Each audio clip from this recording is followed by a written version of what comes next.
All right, and welcome back to another Steelers in Hoboken Weekly Podcast. This is number 3. I'm your host, Ray Powers. Some people call me a lunatic, and then you have those who've yet to meet me.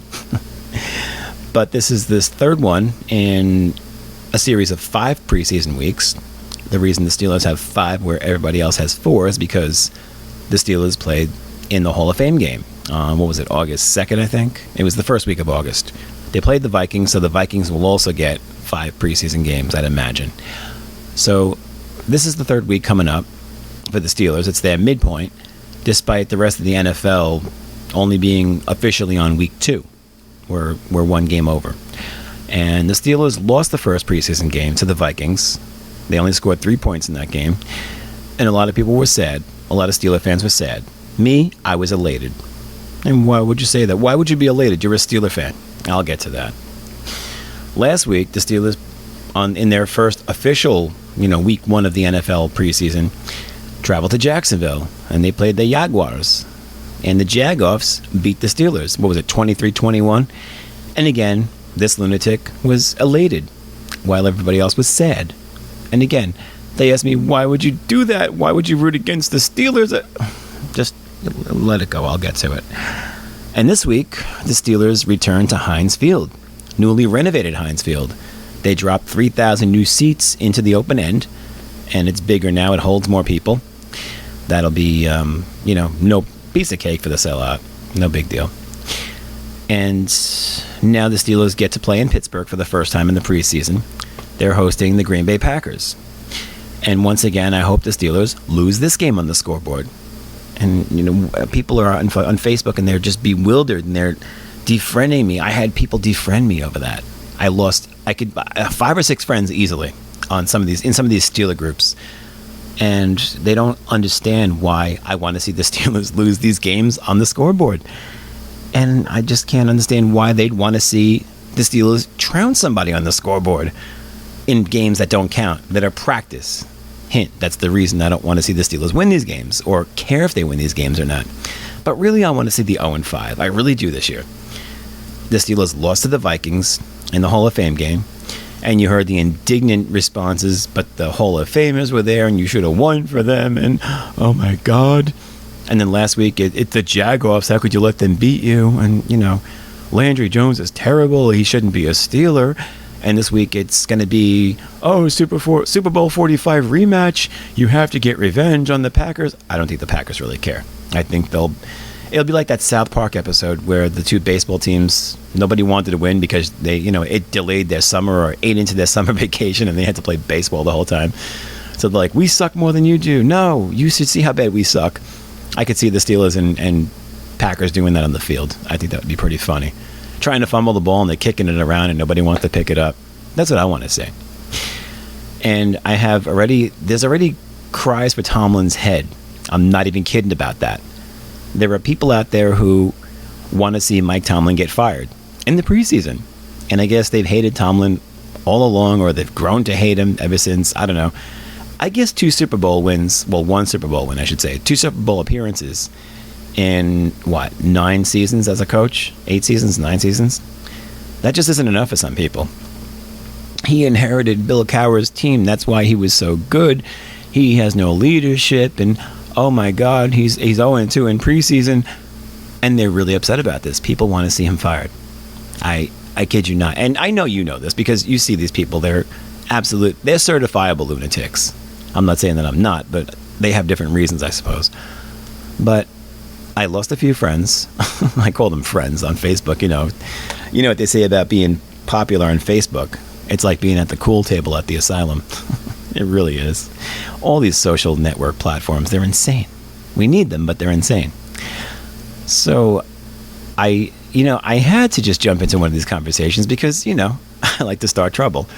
So I asked this one guy, why do you hate Mike Tomlin so much? And he went into this whole spiel about leadership and how he doesn't have, authority over the team and, this and that. And he's not Cowher. He doesn't have the square jaw. He's not an authoritative guy. And he's too much a player's coach. And I just listened to him ramble on. And the end of it was, the moral of the story was that he's unfit to coach the team. He's a disgrace to people like Chuck Noll. and he shouldn't be there. He should be fired. Rooney should fire him. And I just let him go on. And I said, well, you do realize that Mike Tomlin has yet to have a losing season, right? And the response was, no, that's not true. He had a couple of 8-8 seasons. Well, 8-8 is 500 last time I checked. That's an even record. Okay, it's not a winning record, but it's not a losing record. And how many 8-8 seasons has he had? 2? How many winning seasons has he had? There hasn't been a 7-9 season yet. They came close in 2009. I thought they would tank that year. They went up 9-7, and that was probably my least favorite year in the Tomlin reign.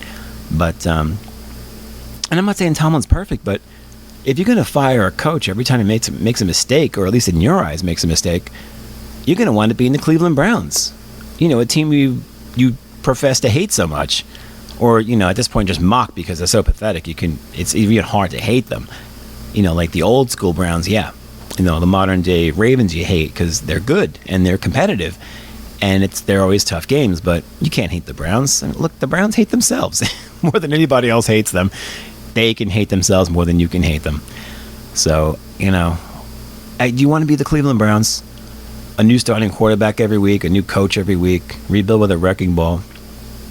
And why do you want Mike Tomlin gone so bad? And the reasons just go on and on. But like I think the other day, or maybe it was yesterday, or maybe it was today, or I should say last night. My God, I can't even keep track of the day and night anymore.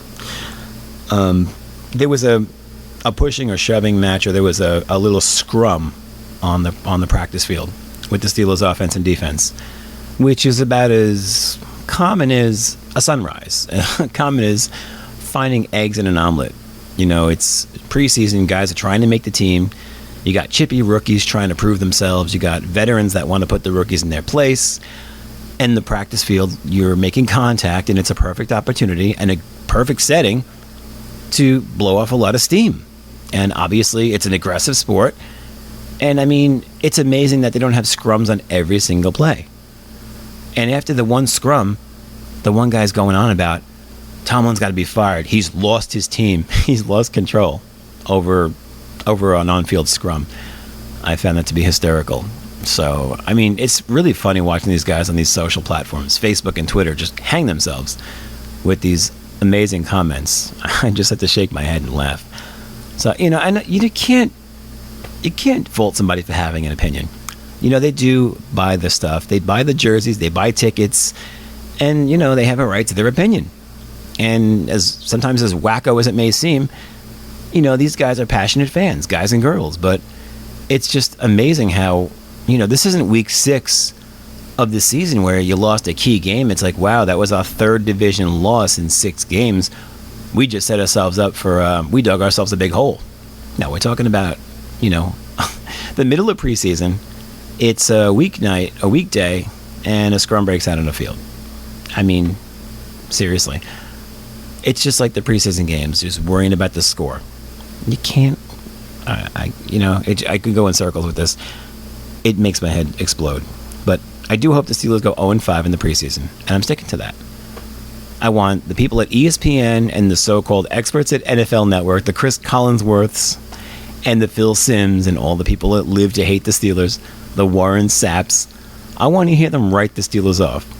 They played the game. They should know this about preseason, but they won't do it because they have to play into the hands of these, passionate fans. And maybe it affects their fantasy worth, which is another bone of contention with me I won't get into right now. But I want to see these guys write the Steelers off completely.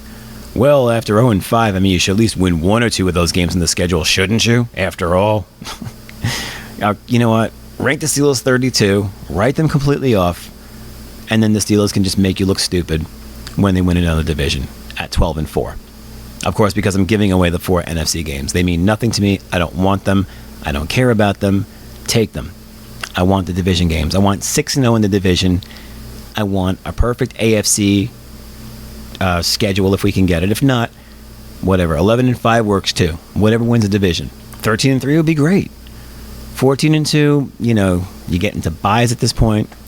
Whatever. The main thing is the goal is a Super Bowl win. They want 7 Super Bowls, and whatever it takes to get there. It doesn't matter how many touchdowns Ben Roethlisberger throws. Doesn't matter how many yards after the catch Antonio Brown accrues. All that matters is the win. I'll take a 3-2 knockout, drag down fight every time. That's not boring football. I think if you're a Steelers fan, you were raised on that kind of game. And I think no matter how old you are, living in Pittsburgh and just identifying with Pittsburgh at all, and I don't want to hear about how Pittsburgh isn't blue collar anymore, because that's not true. Steelers fans in general have that blue collar attitude. It's us against the league, because look what the league has become. So, for the Steelers to go out 0-5 in preseason, have the so-called experts write them off, and then just come back and just, as business as usual, just win another division. 11-5, 12-4, 13-3. It would just be so fantastic, because it just means that no one pays attention to you. No one pays attention to history. And, everything is about sensationalism, and let's pay more attention to Tom Brady's suspension, his 19th appeal, rather than focus on football and things that count. So that's fine. Fall asleep at the wheel, ESPN, NFL Network. You're meaningless to me anyway, and you're meaningless to Steelers fans. Go placate the stat people, the people who play fantasy football, who will take the Tom Brady's on their team because he puts up a lot of points.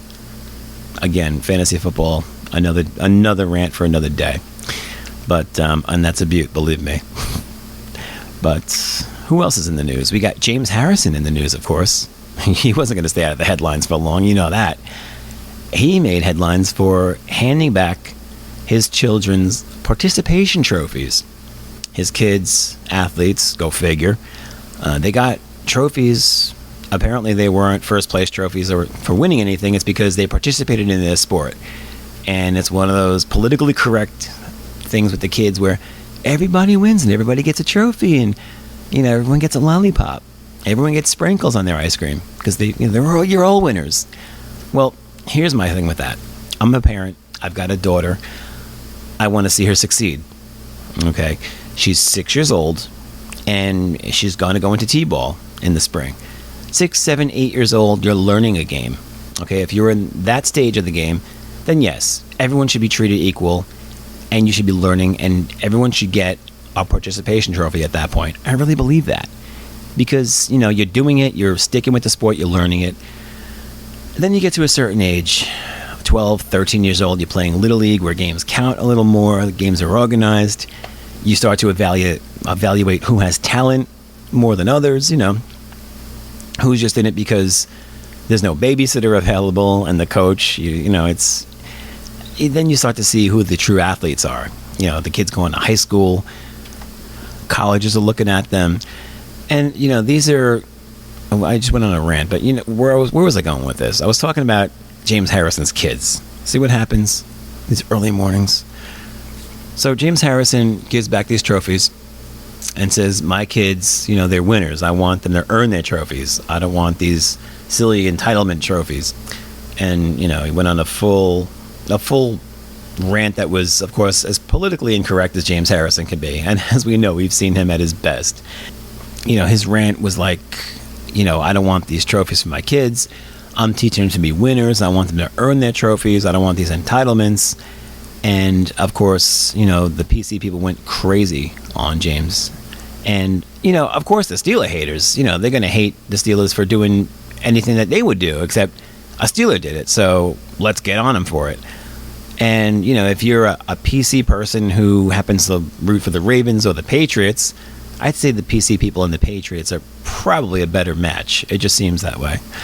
At least in my head, that whole upper Northeast, real philosophical, real sanctimonious people up there. That's what I'm picturing. I could see them jumping all over a guy like James Harrison for that. And I saw a few people, they're just kids after all. And I agree. Like I said, if you're 6, 7, 8 years old, you're learning a game from the fundamentals on up, then yeah, you should be rewarded for just going and learning the game, because you're going to go on to maybe become a great athlete. But I guess I'm hoping that James Harrison's kids were at least of that age where they're developing. I don't really know. I didn't do any research on his kids. I'm sorry. It's way too early in the morning for that. I wasn't about to. open another window and, go into all that. Stalking his kids. Next thing I know, I'm friends with his sister, though, on Facebook. Anyway, I thought it was fantastic. The rant, just because James Harrison is James Harrison, and he could rile up so many people, I think he's fantastic for that. And, I've been a fan since day one, ever since I saw him slam that Browns fan when he was still a special teams player back in 2005. Wasn't that Christmas Eve in Cleveland? That was fantastic. And, the magazine cover with the guns, I thought that was fantastic. And then the article, that was back in 2011. I hate Roger Goodell. I wouldn't piss on him if he was on fire. He's a puppet. He's a crook. My God, that was gold. I have to frame that article. I love it. It's the kind of snarl that the Steelers need. That's the Greg Lloyd attitude, the Jack Lambert attitude. That goes back to old school smash mouth football. And thank God we have a guy like James Harrison who still just puts it out there like that. Doesn't care. Throws around words like he throws around offensive linemen. Just get out of my way. This is my point. Puts 500 plus pounds on the bench press and ragdolls it. He gets guys like Roger Goodell and he verbally ragdolls him. I'm sure he'd like to physically ragdoll him. And how about Roger Goodell? Just when we thought he might have dropped a pair and, stiffened his spine a little bit, I really hope he does not buckle. And now Tom Brady he's still fighting for his 4 games up front. He's like, well, if I play ball and I'm cooperative, he's bargaining for sitting out 1 game. Of course, he doesn't want to play the Steelers. And, what? So you get 3 games. I mean, Ben Roethlisberger went from 6 games to 4 on an accusation, on something he wasn't found guilty of. Tom Brady was found guilty of this. And there was evidence he destroyed a cell phone. They measured these balls and they were out of air. They were flat. You were caught cheating twice. You've got to pay a price. The first time, the whole evidence thing was swept under the carpet. Tapes are destroyed, and the Patriots lost a draft pick. Ooh, amazing, a draft pick. So this time, when the Patriots are on the hook this time, and they're facing a pretty substantial suspension. I mean, 4 games without your starting quarterback is a pretty substantial suspension. That's a pretty good punishment. I would have maybe, made him sit for the year, but that's me. I'd expunge all the Patriots records, but that's me. I'd suspend the coach for maybe 2 years, but that's me. A guy like Roger Goodell, you got to figure 4 games for his little buddy, his little lap mate. That's not a bad deal. 4 games, But now, if this winds up being a successful appeal on Brady's part, and he only sits 1 game, then it just goes to show you that Kraft paid him off again, and Tom Brady will always be his little lapdog, and it would just be further proof of what we already know. The league is as crooked as it's ever been. This is the worst commissioner in the history of the game. Outside of, the people who officiate FIFA, probably the most crooked people in any sport at any time. Maybe the International Olympics Committee might come close. I don't know. But then you're dealing international, so it's a whole different ballgame. Same with FIFA. At least that's worldwide corruption. You're talking about localized corruption here. 32 owners. Most of them are probably in the pocket of Roger Goodell. Certainly Robert Kraft. Certainly Jerry Jones. Jerry Jones, I heard on hearsay. I don't even know if this is true. These things are coming up on feeds. But did they just pick up Ray Rice? That would not surprise me 1 iota if the Dallas Cowboys picked up Ray Rice. I mean, it's been proven that Jerry Jones is as big a dumpster diver as a guy like Rex Ryan is. And, he'll take the biggest piece of vermin he could find if the guy has any talent on the football field. His moral compass means nothing. His criminal record means nothing. Who is he as a character, as a human being? It doesn't matter. He can produce on the football field. It's been how many years since the Cowboys meant anything on the football field? How many years since they won anything? So, I mean, this is an owner who's desperate to get success back on the field. And he'll scrape the bottom of the barrel. He'll go under the barrel for talent if he has to. I can't believe he hasn't signed a dog killer, Michael Vick. Yeah, Roger. I just made the most evil character that ever lived. I took Roger Goodell and Michael Vick, and I just crunched them together, and I made Roger Vick. My God, is that scary or what? A demonic dog killer who takes bribes. Unreal. Well, since I'm just ranting and raving, I do have a trivia question from last week, and a winner at that. The trivia question from last week was, who played more games as a Pittsburgh Steeler than anybody else in Steeler history? That was a real tough one, wasn't it? Well, the runner-up was actually surprising. It was Donnie Shell for years and years, and now the runner-up is Hines Ward. He, in his last year or two, eclipsed Donnie Shell. And then I realized, yeah, he played from 99 till 2011 or something like that. That was a long time. And there's more games on Hines Ward's schedule. He's always had a 16-game schedule, where Donnie Shell, for his first couple of years, only had 14. And the person that has the most games played as a Steeler also had a 14-game schedule for his first, I'd say, 4 years. That gentleman's name was Mike Webster. Webby, number 52. Unfortunately, Mike Webster's no longer with us. A lot of head trauma, substandard helmets. The head slap was legal, and, it was just a sad, sad thing. But my buddy Rich in California, outside of Los Angeles, right? He won the trivia question, so he's going to win a Steelers in Hoboken t-shirt. As soon as the shirts are ready, I'll mail one out to you. You don't have to fly out to Hoboken, but I'd like you to, because I'll buy you a couple of beers if you do. But I think I can mail you a package to Los Angeles. I'll do that for you. You're a mensch. Okay, so how about this week we do a trivia question? Why not? It's week 3. It's still a preseason. We'll keep them easy. They'll get harder as they go along. Don't worry. Here it is. Okay, Hall of Famer Joe Green. Mean Joe. Okay, Hall of Fame 1987. He's only the second number retired in all of Steelers history. Only Ernie Stautner, number 70, had stood alone since 1969, I think, for 40-something years. And Joe Green had number 75 retired last year. My question is, what number did Joe Green wear in his rookie season? He didn't come up with 75. That's your hint. What number did Joe Green wear other than number 75? There you go. There's your trivia question. Email me, lunatic@steelersandhoboken.com. You'll win a Steelers in Hoboken t-shirt. It's authentic. It's a 2015 edition. It's a limited edition because, let's face it, 2015 is not going to hang around for more than, a couple more months. So email me there. You can win. That's a pretty easy question, especially in the age of Google, ProFootballReference.com. Yeah, I think you guys already have the answer. I'm sure it's in my box already. And speaking of trivia, namely trivia prizes, I have to mention a couple of full faith backers that, once again, have our back for the season. I'm talking about Iron City Beer and IC Light. They are official sponsors of Steelers in Hoboken for probably the 6th or 7th year now. We pulled off the impossible. We got Iron City in New Jersey.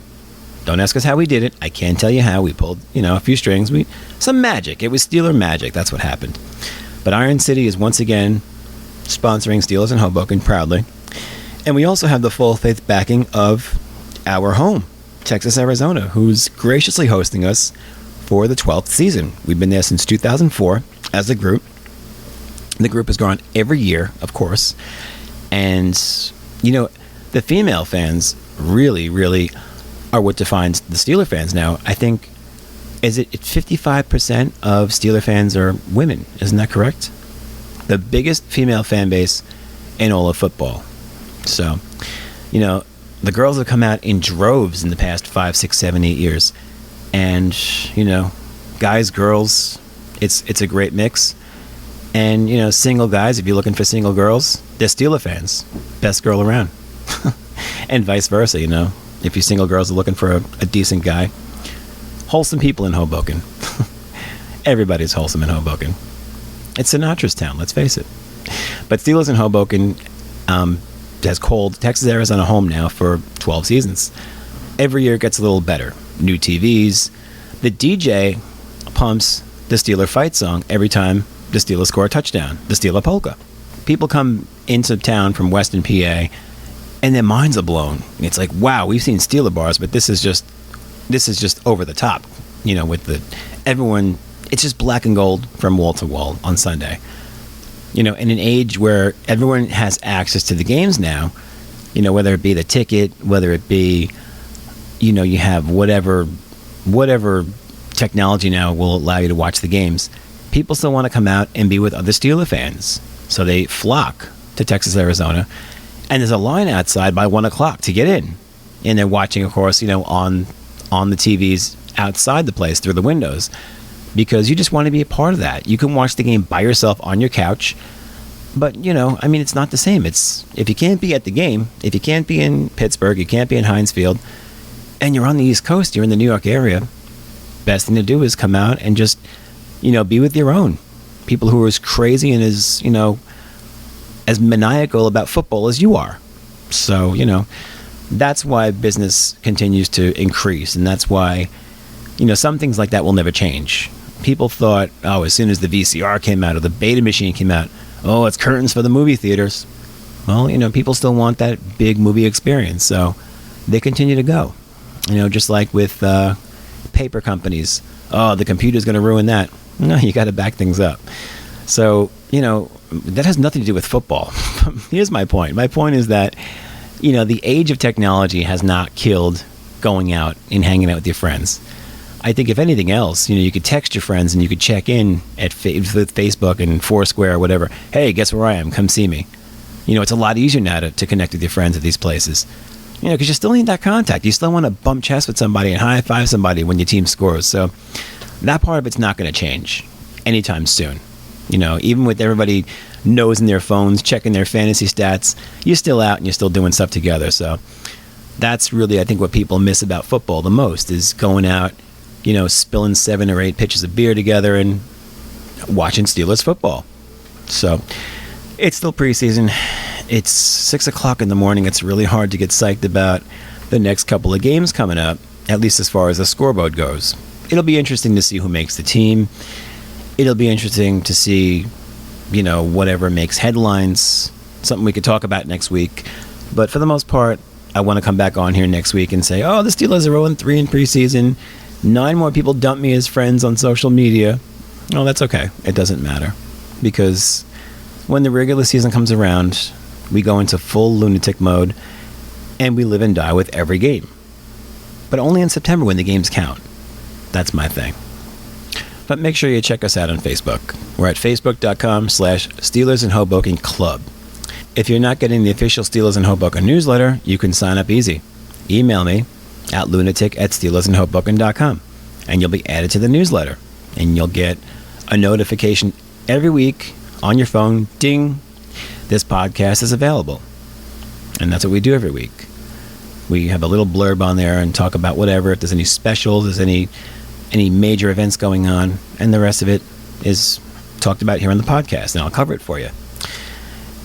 And my shameless plug, check out the Ray Powers Hour on newvisionsradio.com. The most awesomest show on the internet, if you ask me anyway. Actually, it is a top-ranked show, and, don't worry, I'm a lot more professional on that show than I'm on this cast. I don't do it at 6 o'clock in the morning on a Friday morning. So maybe that's an advantage. I do have 1 cup of coffee in me today. So my running around in circles, I just ran around in circles faster this week because I had coffee in my bloodstream.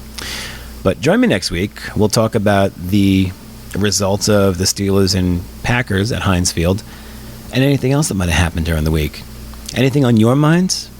What do you think of the podcast? What do you think of the Steelers? What do you think of Hoboken?